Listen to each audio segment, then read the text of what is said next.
Only this time, the thing learning is not just watching the road. It is learning to move through your kitchen, your warehouse, your hospital room. And once a machine learns physical work, the way software learned to drive, the wage floor humans have leaned on for a century does not bend. It disappears quietly, one job posting at a time, until you notice the openings in your own industry have simply stopped renewing. If you spent decades climbing a ladder inside one industry, sit with that for a second. The rungs on that ladder took you years to earn. One promotion, one certification, one hard-won skill at a time. A machine training inside Optimus Academy right now is not climbing that same ladder.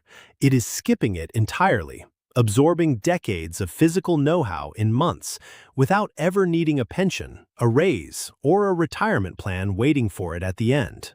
Why a robot's brain isn't like a data center. Now here is the part that separates a chatbot from something that can actually take your job.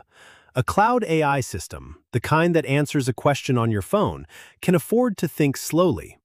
If it takes half a second too long, you wait. Nothing breaks. A physical robot does not get that luxury. If Optimus reaches for a glass and someone's hand suddenly moves into its path, there is no half-second to spare. A delay that small, in the physical world, is the difference between a smooth catch and a shattered plate, or something far worse. Researchers at Google DeepMind have pointed to exactly this challenge, what they call generality and real-time interaction, as the true frontier in robotics. Figure AI, a competing humanoid robot company, has built its whole approach around something called a vision-language-action model, essentially teaching a robot to see, understand instructions, and physically act, all in one continuous loop instead of 3 slow, separate steps. Let that sink in. This is not one company's marketing claim. This is where the entire robotics industry is racing at once, right now, while most headlines are still stuck on chatbots. So picture the hardest possible version of this problem.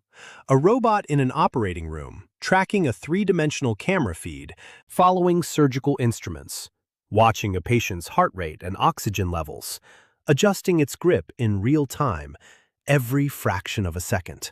To be clear, that is not happening today. And any medical use would require years of testing most people will never hear about. But it is the exact scenario engineers use to stress test the chip. Because if a brain can survive that pressure, it can survive your living room without you ever noticing the